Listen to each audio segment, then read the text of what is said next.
Hello and welcome to the Sideline Live podcast.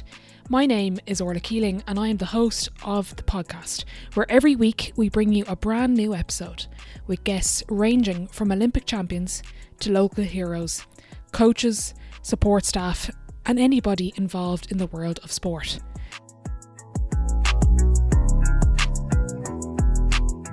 Each week we will dive into different topics, including current affairs in sport, identity, skill, mindset, coaching, and also shine a light on those flying under the radar. So tune in every brand new episodes, new stories, and new insights you've never heard before.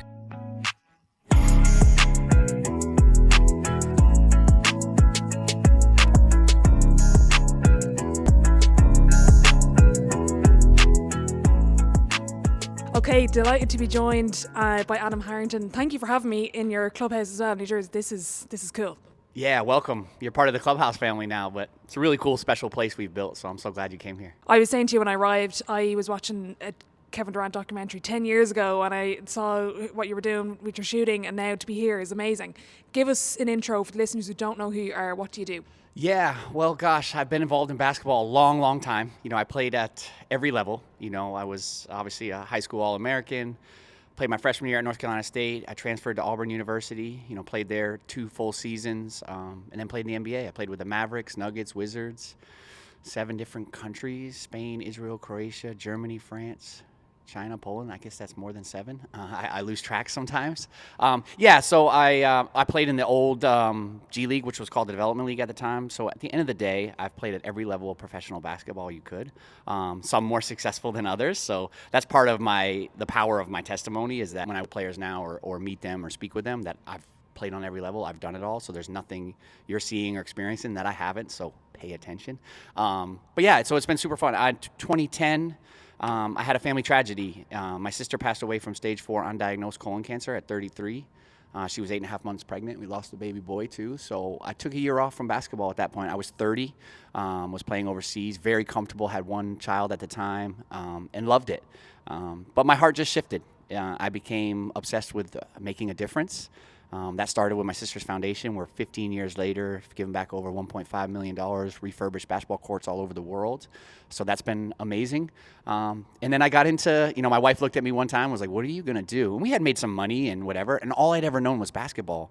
But it's a terrifying place to be in sometimes. But I knew I had a gift of the ability to teach basketball. So I started training a middle school girl. 8th grade, never dribbled a basketball before. All she wanted to do was make the JV team, and kind of built a business from there. She made the JV team, by the way. But obviously, kind of built a business. I had a name in my back area. I started traveling everywhere. I was doing camps and clinics, speaking. I launched a year-long skills academy in Kuwait City, Kuwait. I had 450 kids in 1 month, 2 Americans that lived there. I kind of wrote the curriculum. I was traveling there a bunch. And so, it was super fun.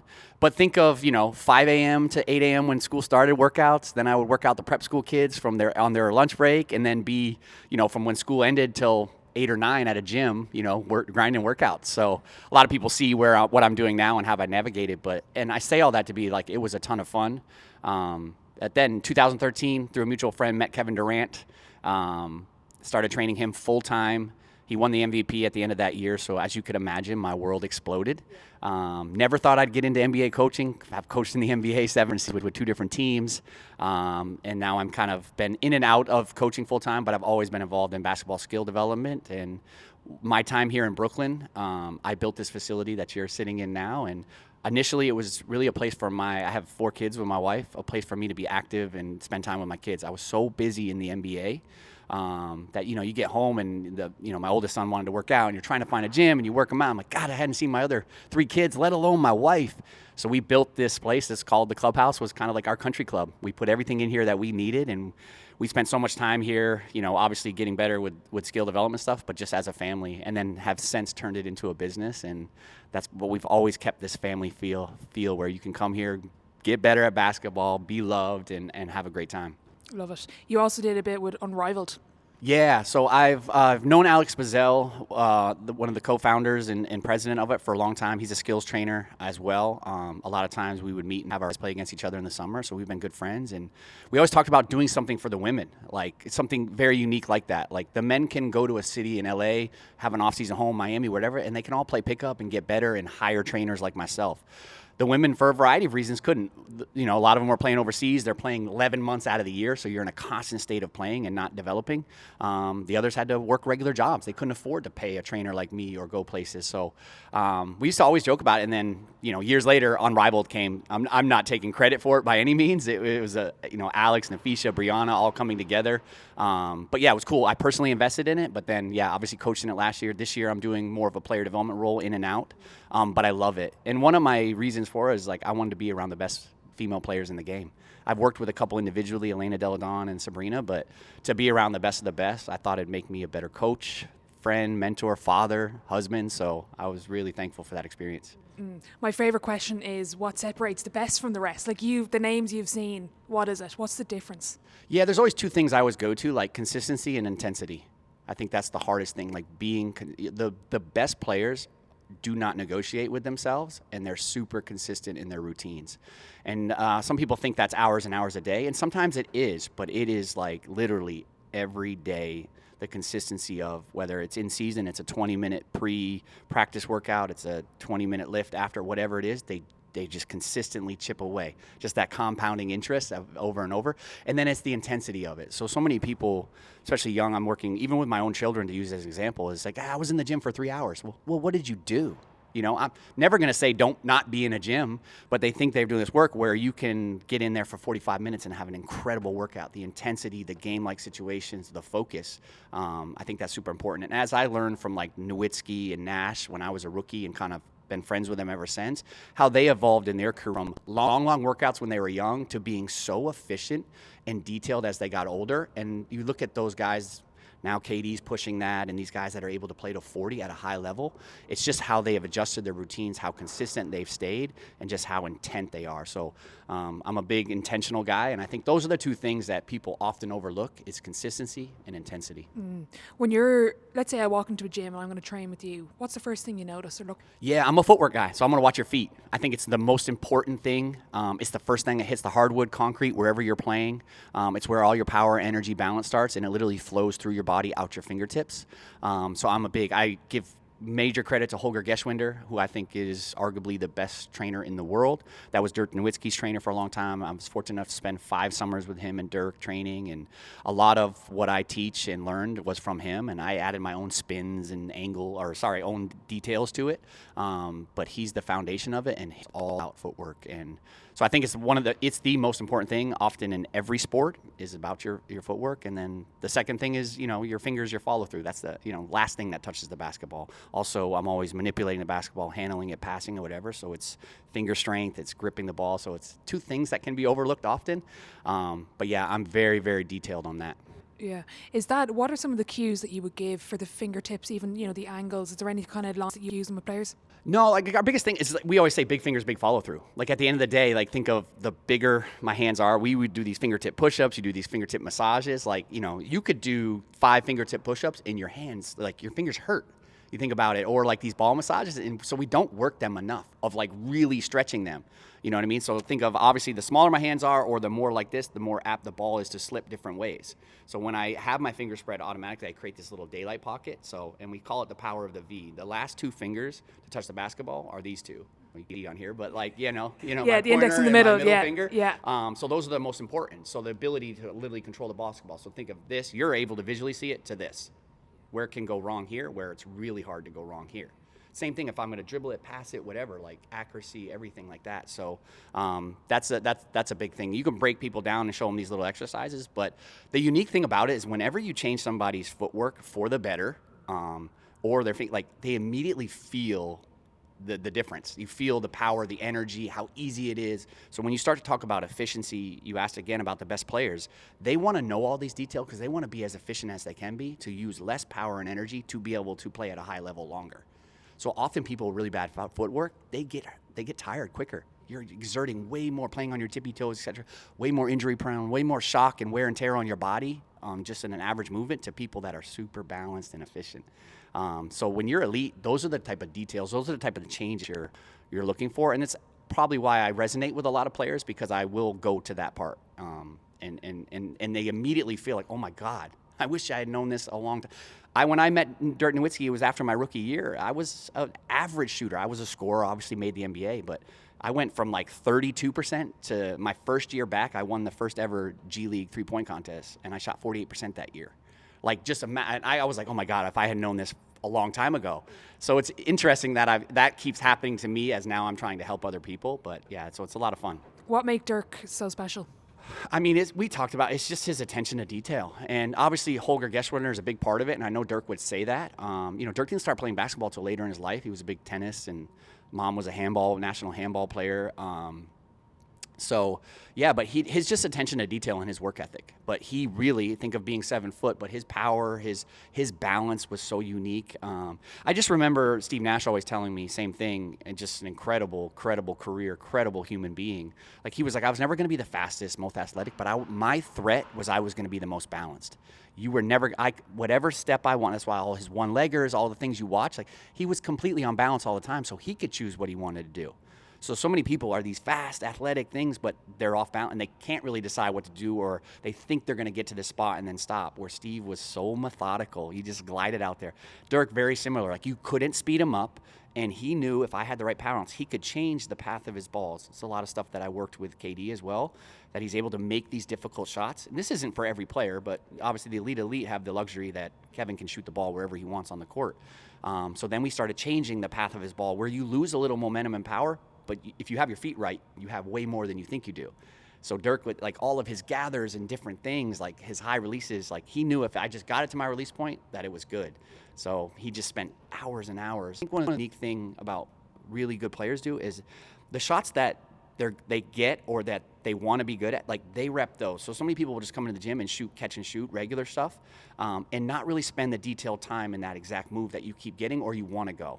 You know what I mean? And I spent time, like, we're going to rep this gather pushback shot facing the opposite way, just like we would warming up 5 makes catch and shoot.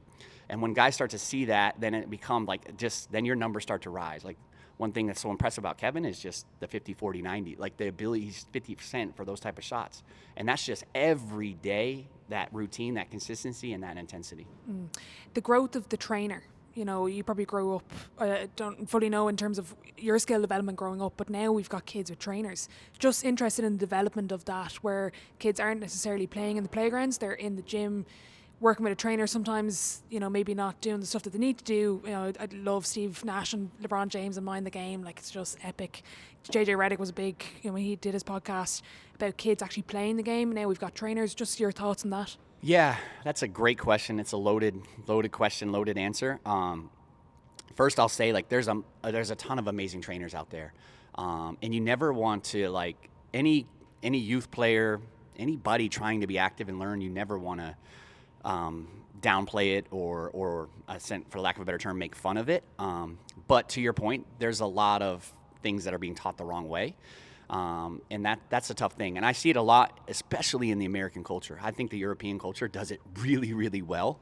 But part of that is, they focus on footwork, balance, shooting, that type of stuff, playing the game the right way, mixing in individual skill development to team practice to small group development. They just do a really good job of it. And I think American culture is trying to head that way. But often, to your point, there's just too much of the other stuff.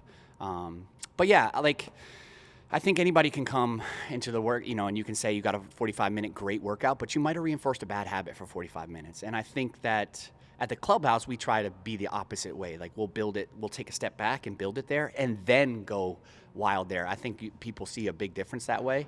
That's how we do it on the pro level. So at the end of the day, I've been fortunate enough to coach in the pros individually, but also in the NBA game and now around the WNBA players. And basically, we took what we do there and layered it here. And in my mind, player development is a pie, and there's 3 slices of it. There's individual skill development.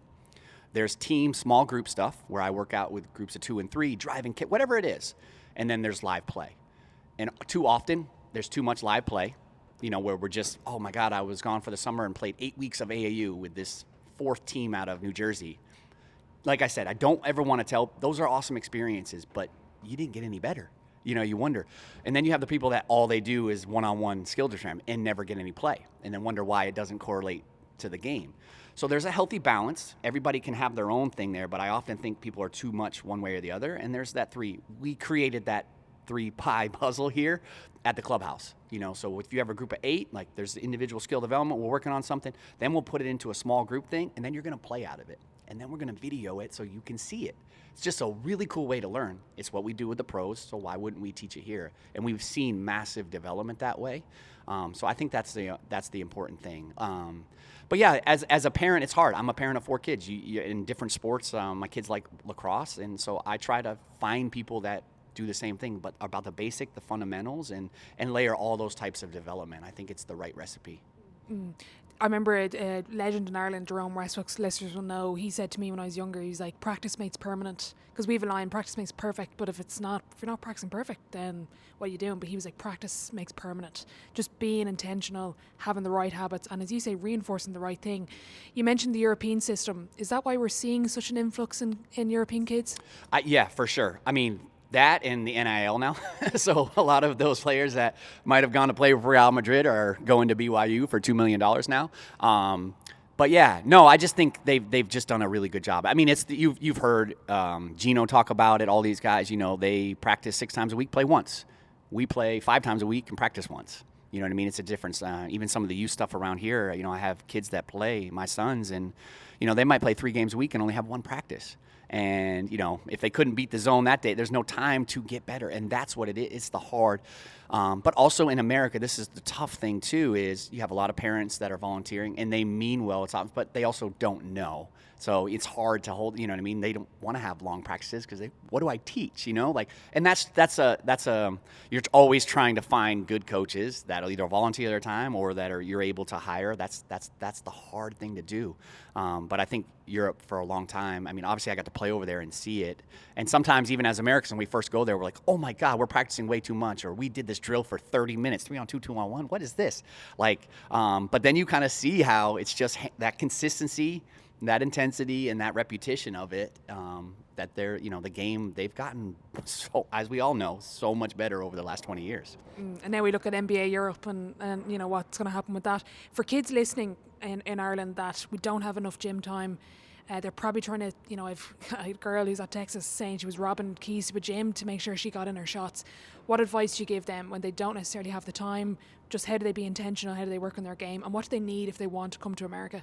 Yeah, I think to answer the first thing, the unique thing about this with the internet, YouTube, Instagram, all social media, it's a blessing and a curse. You can spend too much time on the wrong things, but you also now have access to anything in the world.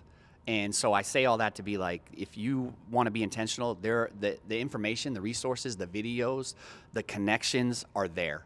And I just encourage them to research as much stuff as they can, see what they like and stick, see what the best players are doing, what they're talking about, and then you can find 10 to 15 minutes a day. We call it our daily vitamins. Did you take your daily vitamins today?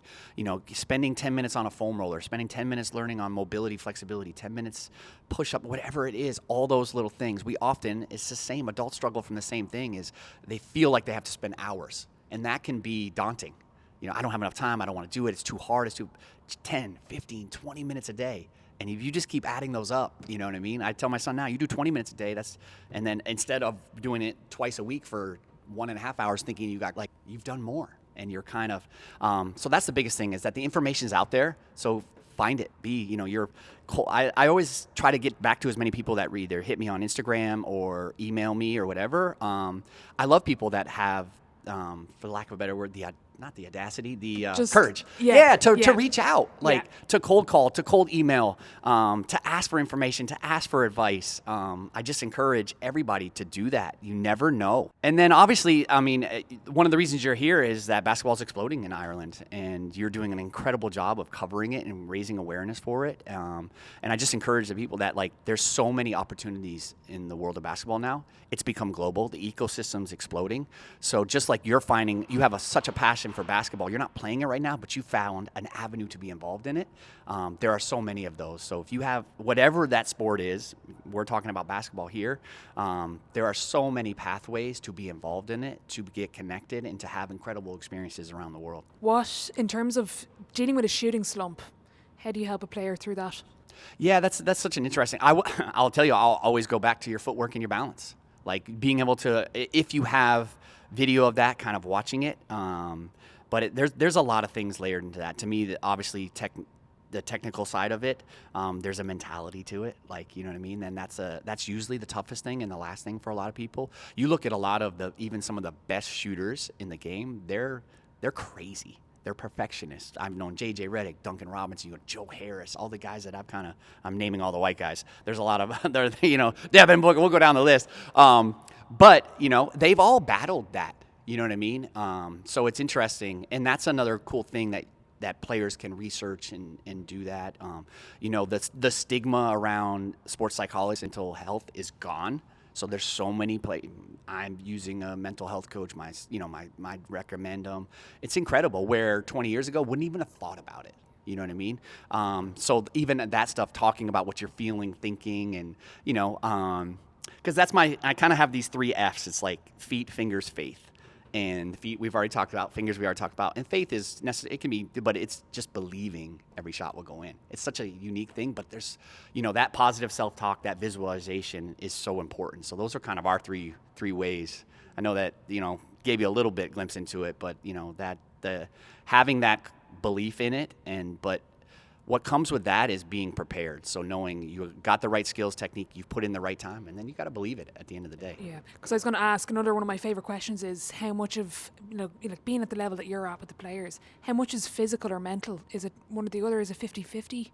Yeah, I've never really put percentage on it. I think obviously it goes hand in hand. Like, I think to me, it's what I've found with even some of the players that I've been fortunate enough to work with is like when you're able to help them, obviously skill-wise, get better, be successful, feel more powerful, feel like they're getting better, it always immediately fed into the mental side of it. So it's like if my body feels good and whatever I was struggling on focus-wise, now my step back, oh my God, I changed the path of the ball, cool, Katie, Tony Allen won't get you here anymore. Like immediately you just feel better. There's more confidence of it. So, and I always joke, no matter what, like everybody's trying to add value on the basketball court. You know what I mean? Whether defensively, whatever. So as coaches and trainers or independent trainers, like that's my whole goal and when you move that needle for them, when they feel like they have value or they've gotten better, instantly they're more confident. So it's kind of hand in hand. You know what I mean? Because like I said, you can have somebody that's super, super confident, but they can't execute it. So eventually it's going to come the other way where like the coach can, I love your positivity and I know you think you're awesome, but you're shooting 25%. Like in pick and roll situations. So it's an interesting dynamic. So I think they kind of go hand in hand. You could argue it's 50-50, but to me, like a lot of people struggle with this. They don't feel confident in a certain move or whatever. So we can backtrack it, reverse engineer it. Like, hey, feel this first. Let's start to work on this. They start to feel successful, and then their chest is puffing out, their smiles are bigger, and they're adding more value in a bunch of different ways. Where do you see the women's game going? Oh gosh. High. It's, yeah. I have a young daughter, obviously 3 boys and a young daughter, so couldn't be more excited to where women's sports in general is, not just basketball. But I think it's going global. Obviously Unrivaled started. I think Unrivaled could grow and travel. Project B has been announced now. Another fascinating thing, they'll travel global kind of in a Formula One style potentially. So which is awesome because now like best players in the world, and as we know, they're not all in the United States in men or women, but now the rest of the world, including Ireland, can potentially see them. Maybe they're a stop along the way. So I think that's super exciting. Anytime you can get your eyes visually on something. I'll always remember I didn't go to a lot of Celtics games growing up in Massachusetts, but my mom had tickets in Hartford, Connecticut, 4 games a year the Celtics used to play.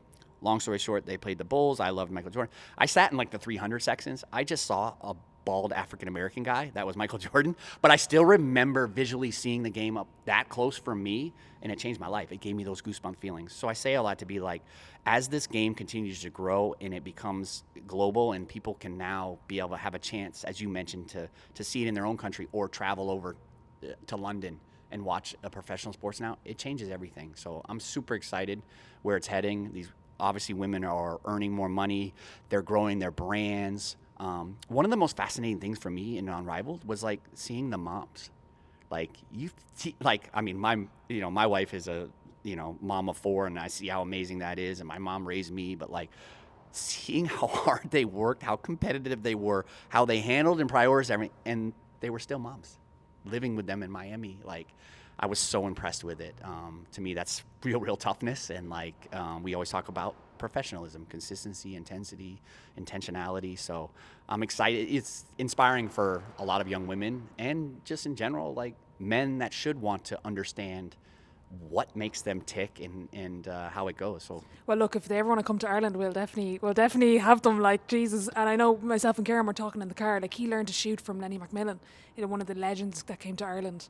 We learned from watching him on TV. That's the importance of seeing these people.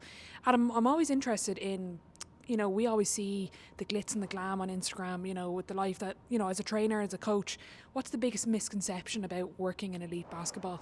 yeah, it's a tough one. It's like anything, you're always going to see the glitz and glam and that. But for me, being a dad, like it's the time commitment and sacrifice you have to give. Like I've worked with arguably some of the best players to ever play, so it's extremely fortunate. But that's also come at a price of missing very valuable time with my family away.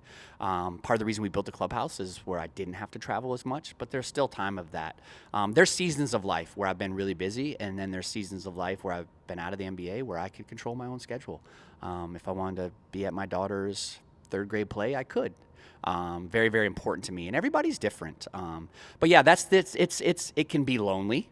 You're traveling a lot. Like I said, you might fly private. You might, you know what I mean, eat a really good meal and stay at a nice hotel. But there's a lot of downtime, and then you're on somebody else's schedule, which is great. But like I said, there's pros and cons to everything. But I think that's probably the biggest thing is that there's a lot of just time on the road away from building potentially other things. But even I've evolved as a young trainer to be able to essentially be more professional with that, but also build business separately and find ways to use my time rather than thinking of, okay, cool, I just got maybe 1 or 2 1-hour workouts with this client in, Dallas. How do I maximize my day? How do I stay intentional, professional, and consistent in everything in my life? So I think that's probably the biggest misconception for me. You've played and you've coached at the NBA level. I know there's other levels as well. We'll just call it NBA, but I mean all of the elite. What does it actually take to get to that level? Yeah, I mean, it's a ton of work. Like I obviously always in development as a player. I was wired to. I'm really, really competitive. There was no basketball move that I didn't want to do. So when I was growing up, and one was really big. So I could do all those moves. I wasn't going to use them in a game, but like nobody was going to tell me I couldn't do this move. I couldn't shoot from deep. Couldn't dunk on you. Like I was athletic. So I was just wired that way. And I still am. Like I've probably gotten kinder as I've gotten older. Like I was, but I think there's always something a little off when people are potentially elite at something or striving for something. You couldn't tell. Basketball was everything for me. I spent a lot of time. I would probably look back and knowing what I know now would have been a little more efficient and done things a little differently. But my love, passion for it, the competitiveness, I really think allowed me to have a chance to play in the NBA. Like I believed that I was going to play in the NBA. That was my dream. I had a lot of incredible people along the way, but like competitive drive to show up every single day. I wasn't perfect in that, but like those are the difference. And that's even explaining it to young people now. Like if basketball were easy, everybody'd do it. Like it's really hard to come every day and work and be competitive and try to get better, and not every day will be perfect. It's the ability to, like, we always talk about every moment matters, but every moment won't go perfect, but the next moment matters. So like how quick can you adjust to that? And now, like I said, with the resources, there's a lot of things, but it is like, there will be some dark days. There's dark days in coaching. There's dark days in training. There's dark days in parenting. There's dark days in relationships. A lot of business stuff. But that consistency of every day finding, like, and to me, you can tell really quickly if somebody loves the game of basketball. We get NBA players, and you can tell They're just really talented.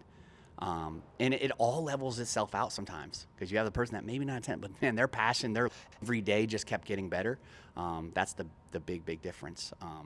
I will tell you this, I'm in a proof of example, and there's a ton of them. Like, it's possible, but it's a lot of hard work. But I think that we've talked about, I would add probably that word competitiveness that kind of leads to consistency and intensity. But like, these players that I've been around are the most competitive people to be able to make it to that level. What's the most overlooked or underrated skill in the game at the moment? I think well, it's trending now, but like, is basketball IQ.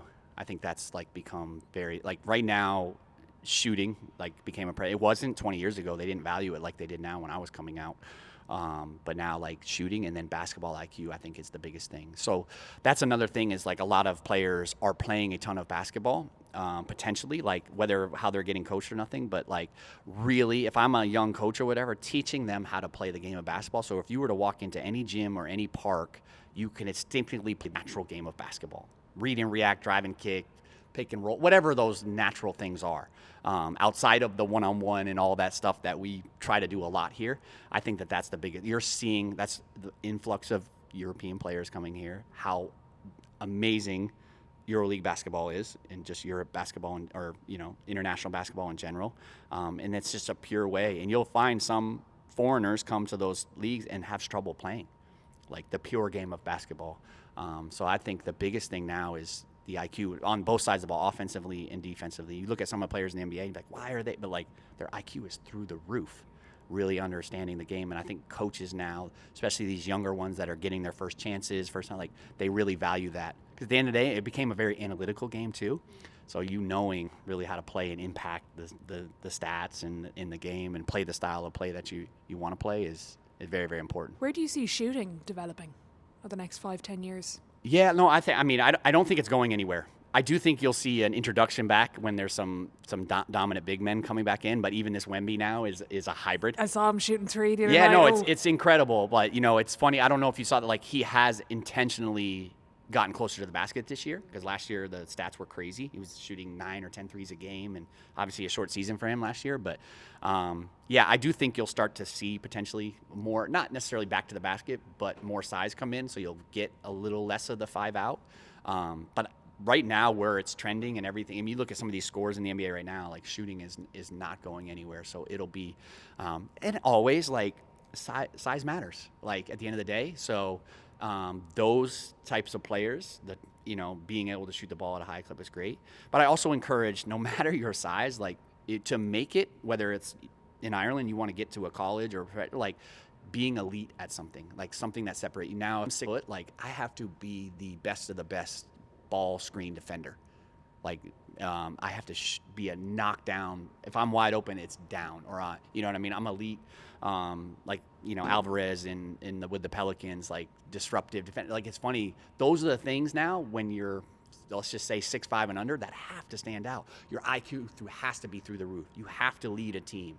Like the days of like having a little bit of everything at that side for the professional level don't stick. But I just encourage. So often you want to be well-rounded. So I would encourage people, be able to shoot the basketball, be able to handle the basketball. You can play on any court, any surface in the world if you can shoot it or handle it. And then if you know the game of basketball, those 3 things there, like now with all the research and all the availability or resources available for changing your body and movement and all this stuff, there's no excuse to not get better physically or athletically. Whether you're able to hire somebody or just follow a YouTube program that's for free, I think you can really give yourself a really good chance to move up in this game of basketball.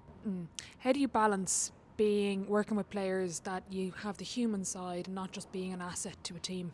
Yeah, I mean, that's probably my biggest separator is I think player development is 365 days a year, and it's on and off the court. So you mentioned some of the mental stuff earlier. Like, to me, it's super important to know how my player ticks, what they love, what they're into, family dynamics, relationships. Do they have a foundation? What are they passionate about? Because you can immediately make connections that way that make it feel real. Yes, I'm here to help you become a better basketball player, but I want you to be the greatest human ever. I want you smiling ear to ear, every single day. And it's not that easy. But I think one of the toughest things, especially kids and young men and women growing up now is finding genuine relationships where people really care. So much of this sports world has, become transactional. You know what I mean? It's now money here in high school, agents, NIL, professional things. So what is real? And I think that's a hard thing. But I always try to build, that relationship equity first. Then you could cash it in on that. There's times you have to have hard conversations. So for me, it was that, and then like sweat equity. I was able to get out on the court and sweat with them, bang with them, teach them, demonstrate them. So I think there's a lot of power in that. That's how I was able to connect to anything you were doing. I'll do it with you. Like, whether you're Jimmy Butler or you're a high school aspiring sophomore here at the clubhouse. So that was a unique thing. I won't ask you who was the best you've trained, but who was the most, like when you're in session, detailed, competitive, just anyone that stuck out to you that, you mentioned a couple of big names. Is there anyone that maybe isn't as big a name that just really impressed you with whatever they could do? Yeah, well, one of my favorite all-time is Elena Delle Donne. And I've always said this, she's Dirk 2.0, or Dirk is Elena 2.0. I'd never seen somebody of that size and that skill shoot the basketball like that, but also take what I was teaching her and giving her and be able to pick it up so quickly and be so successful with it. I mentioned earlier, a lot of times when you do change somebody's footwork, the results are usually immediate and it's super exciting. Recently, doing some stuff with Jimmy Butler, just incredible to see him pick it up and where it can go. But, there's a lot I'm trying to think of some that, I had working with Jalen Green a few years ago, super impressive, somebody that's that athletic as him and moves away as him, seeing him buy into little changes to be able to shoot the ball at a higher percentage there's a ton. Elena will always stick with me, with me. KD, I've been with probably the longest, 12 years, super special. There's just nothing. He is the best offensive player, I think, to ever play the game. So being able to be around it every day, obviously help him in the ways I could. But I often will say this, and I hope trainers and coaches have this appreciation, is I felt like I've helped people along the way, but I've been so fortunate to learn from them. And I think that's how the relationship worked, is these guys and women are the best of the best. So who am I to say? I know, you know what I mean? And I'm learning. So I've been so fortunate they've sharpened me and gotten me better. Which is now, for KD all these years, helped me with Karis LeVert and Duncan Robinson and Jimmy Butler, whoever it is. He helped me, along that way. Coaching the NBA, that was really cool too. Seeing the game, hey, I see it this way, but then what do you see, KD? What do you see, Joe Harris? What do you see, Spencer Dinwiddie? You know what I mean? And learning for their eyes is really, really cool way to operate. And I just encourage people to have that vulnerability, that openness to, we're coaches, we're trainers, we're very good at what we do, but you can learn so much, from these players. What's the biggest misconception around, elite players in the NBA? You've named a number of names there. Is what do we not get as general population about their life and them playing? Yeah, I mean, it's interesting because there's just a lot that goes into it. The NBA, same thing. People will look at it as super luxurious. You fly private, you're staying in 5-star hotels, you got 5 meals catered to you a day, and it's great. But it is every day, it's a full day. Now, I'm not comparing it to somebody that works cleaning the subways, not even remotely comparing it to that. But I think that's the understanding. During the season, you're one game to the other. You're landing at 3 a.m. and you might coaching at 7 a.m. You might have this at 7:30. It's just constantly. So your sleep cycle, all that stuff changes. So, but the impressive thing of that, I will say, which everybody that works and goes through this routine is super impressive, is to be as sharp as you can be in that time. That's the standard of, especially for the players, the average fan or now people betting on or whatever, they have no clue that they landed at 2 a.m. They got up at this and they scored 40 last night and you expect them to do it again. And everything schemed against them to stop them. That is what's so impressive about superstars, is that every night for KD to average 30 points when everything's scared again, for Jimmy to do what he, I'm naming the players that I specifically work with, but that to me I don't think the average person can understand that type. Now, there's different types of pressure, so everybody, but like I think that's what makes it a little more real compared to other is like they have to. That expectation is there. And now when you add social media and the bullying and the pressure of that, like it's the pressure is really real there. So I think that's what's so impressive as them is that then you get the ones that are so professional because they want to deliver on that every single night. And I think it's impressive. You've been around the world, you've coached at every level, you've played at every level. What's the biggest lesson you've learned from sport? Oh gosh, that's I think it's so the one thing that I will tell people too, you miss when the air comes out of the basketball for you is competition and camaraderie. So I love people. I love traveling. I love the world. So the sport of basketball like continuously does that for me. For instance, I was in a really cool gym in Morocco this summer, training Jimmy Butler, but like meeting some local basketball people. I had goosebumps. You know what I mean? So it's impressible, but like the ability to compete, to scheme, to figure out how to win or to add value, like I miss it. You will miss that.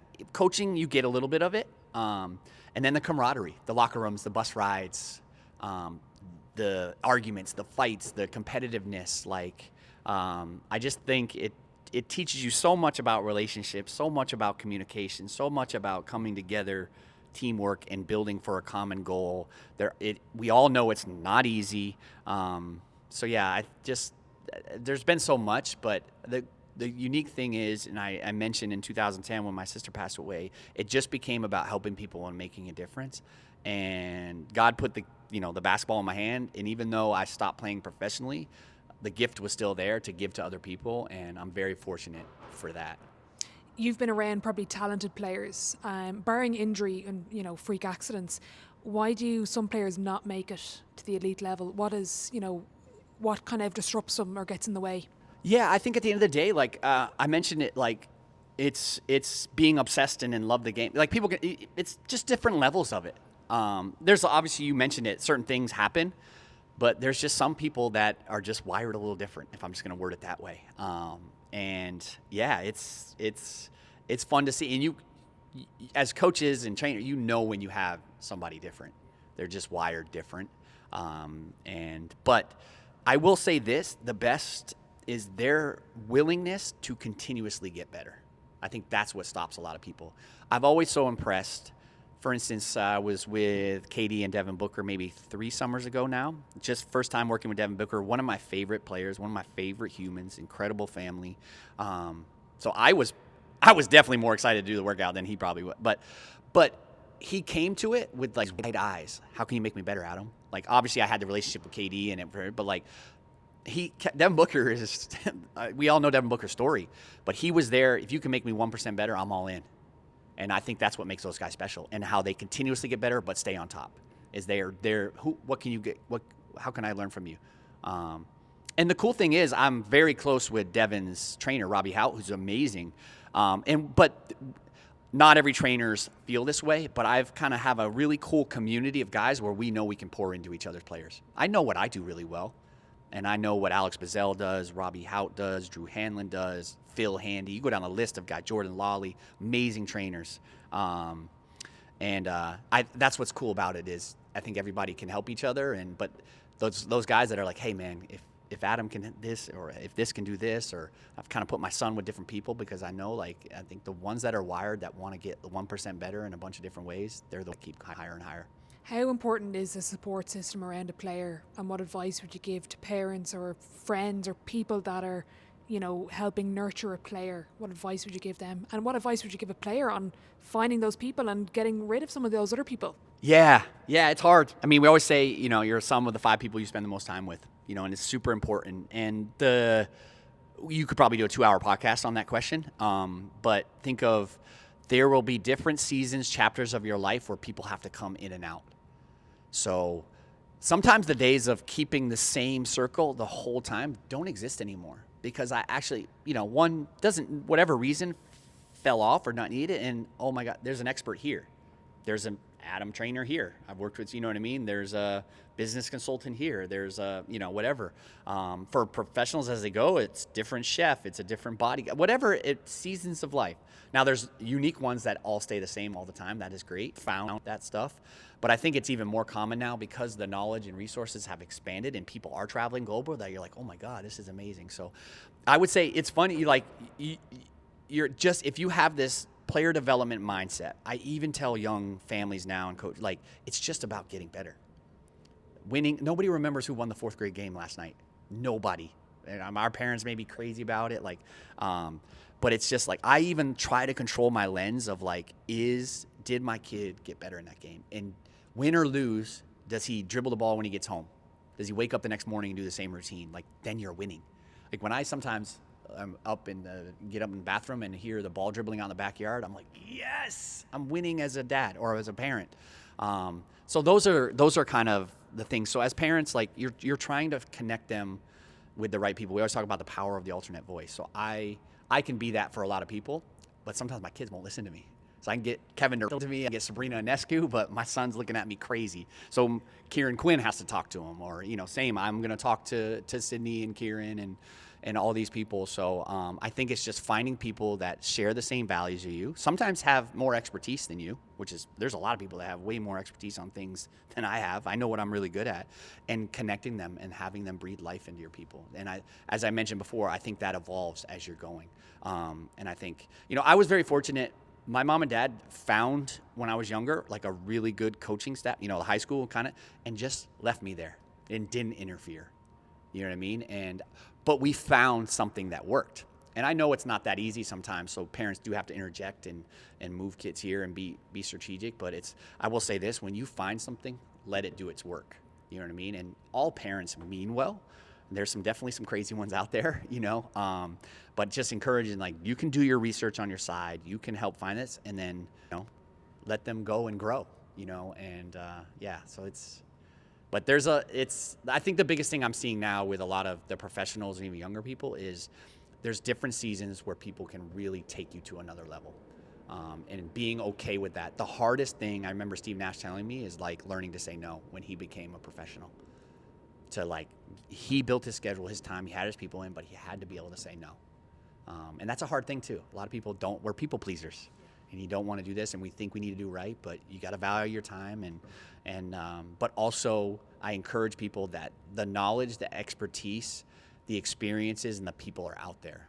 Feel free to reach out to them and know that you can take things from them. You don't have to fully commit to them. You don't have to hire them. There's a lot of ways to do it. But I say it all, Matt, everything should be wired towards getting better, developing, no matter, this doesn't have to be basketball, but it's just about developing. Love it. The Sideline 7, it's the same 7 questions at the end of every episode. Okay. Adam, what's your favorite quote? Oh, God. That's a great one. One, I don't know if it's my favorite, but one that always stuck with me is like, hoping and wishing are excuses for not doing. So this was that was on my trapper keeper in high school. So it's always stuck with me. God, you put me on this, but yeah, I would say probably that's my, because even this thing, I even do this now, I catch myself at 45 years old, I want to, and I'm like, wait a sec, move, Adam. Stop talking about it and move. You want to do it. And it's really cool to see, I was wired to be I wanted to be one of the best trainers in the world. I wanted to coach in the NBA. I wanted to do a playoff scout. I wanted my sister's foundation to last, forever. So I'm very goal oriented, and I'm a little crazy, and I'm a little competitive. So, so get moving. Hoping and wishing are excuses for not doing. Love that line. Great one. Question 2, best sporting event you've been to. Pick one as a player, one as a coach, and one as just a fan. As a player, I played in Staples Center against Kobe and Shaq, and all the stars were on the sideline, and that was incredible. And I'll just remember, guarding Kobe was crazy. I was playing for the Nuggets at the time. We were terrible. It was the LeBron-Melo sweepstakes. But then I think Shaq may have grabbed his 10,000th rebound in that game, so I remember being like, hey, congrats. He's like, thanks. But I fouled him, and like any other, if I had fouled, we all know Kieran Quinn, he would have maybe crumbled. That's how hard. It was like a little tiny slap to him. Like I tried to, he was so massive and so big. So it always stuck with me. The other one, I mean, 1A and 1B was, I was with the Nuggets as well, and it was Michael Jordan's last year with the Wizards. And so I fouled Michael Jordan. So he went for a move, I went to strip. So in my mind, real quickly, I was like, I'm either going to strip Michael Jordan or I'm going to foul him. It was a foul. So that was really cool because he was my favorite player growing up. As a coach, wow, that's a great, like, I would say, gosh. So I had the 2018-19 Brooklyn Nets team. We had overachieved. We were in the playoffs. We're playing Philly, opening round, and we beat them there. So Philadelphia was my scout. That was probably the coolest thing. We ended up losing 4-1 in the series, but we won game one. And so that was a really cool moment, you know, game planning, preparing for that, coaching-wise. Best sporting event, like I vividly remember going to a Real Madrid football game when I was playing in Gran Canaria, and that was just like my first time experiencing that. Also, like an Auburn, Alabama football game when I was at school was pretty crazy. Like, you know, so those are probably two outside of if I'm a fan. When you come to Ireland, we'll get you to Croke Park and we'll get you to maybe an All-Ireland final. Kieran might get you tickets. Question 3, biggest setback or challenge so far in your career, and how did you react to it? Well, I mean, the biggest one was obviously when I lost my sister. It changed the trajectory of my life, obviously for the better. But yeah, there's been a fun. Like I was cut from the NBA. You know, I didn't shoot the basketball good enough. Mark Cuban told me. So I literally went that summer to Germany. That's when I started with Holger Geschwinder and Dirk. You know, I had built a really good relationship. So, you know, not everything was perfect for me as a, you know, a player or, you know, obviously life after basketball. So, but same thing, we just talked about it. Like I was very competitive and very driven. There were seasons of, I dabbled in medical sales when I stopped. You know, I was doing basketball coaching there and then, but I was miserable. Like, so there's been a few chapters of like doubting yourself. Well, what's next? All I've ever known is basketball, but I had we've kind of talked about it. I had some great mentors and people in my life that kept reminding me, kept pouring life into me. And yeah, here we are. There you go. On the flip side, your biggest achievement on or off the court? Yeah, I would, geez, it's great. On the court was making, you know, the Dallas Mavericks. It was making my NBA dream. I was undrafted, went there, obviously made the team last minute. My sister at the time was the first person I vividly remember running up the stairs at the old practice facility in Dallas and calling my sister right away and be like, I did it. That was really cool. You know, off the court, like I've just loved being a dad. Like there's nothing greater. You know, my wife may listen to this. I love you too, honey. But yeah, like having 3 boys, and then all the years later having a little girl that I was able to name after my sister. So I have Jaden, Jackson, Jonah, and Jill. Just been so rewarding. The coolest thing with that, though, is been bringing them along for the journey. And they understand the whole thing. Yes, I work in basketball, but we're helping people. And that's been the coolest part of it. Question 5, advice to your 18-year-old self. Oh, gosh. Get your footwork right. You'll play 15 years in the NBA. Yeah, that would be it's, yeah, I think that, I think there's, all jokes aside, like knowing what I know now and how I teach and what I would do, I would definitely change the way I've trained. I was more from the era of like just hard work and played a ton. You mentioned parks and one-on-one. The kids don't do that enough in general. That's how you build basketball IQ and things like that. But yeah, I would definitely and how I treated my body. Like from a sports science to a mobility, flexibility thing would have completely changed that. Question 6, dream dinner guest and why? And you can have a dinner party if you want, if you can't single out one person. No, great. It's The Rock, like Dwayne Johnson. I've always said that. Like I'm not on tequila right now, but I love a good dark tequila. And I was always like, man, if I could have just one conversation, like sit and talk and laugh, I think it would be. There's a lot of people, but for the longest time, I'm a Rock guy. Like, so it would be The Rock right now. I love the way you mentioned chapters of your life, because my last question is, if your life was a book, what chapter would this be called? Oh, yeah, that's interesting. I need to find a good name for it.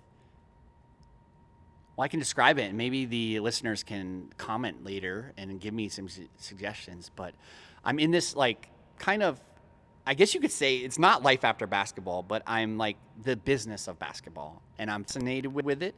I'm realizing how important networks and connections really are in the world of business. And I'm still able to keep the same heart of connecting people with other amazing people. And helping people that way, and I've loved it. So it's a little less time on the court, but it's really cool bringing athletes to business people to athletes, bringing everybody together, and just learning that world. And so it's kind of this business of basketball, but it's a little different. So moving forward for me, like continuing to grow this clubhouse and be around here, but probably having to travel a little less and be on the court with individual players, but doing more of with business and these connections, a even greater global impact of going into different countries because I love to travel and really making a difference between the sport of basketball and wellness. Amazing. Adam, I've loved this. I've learned a lot. Thank you so much for your time. I can't wait to keep following what you're doing and keep it up. It's amazing. Thank you so much. I enjoyed meeting you.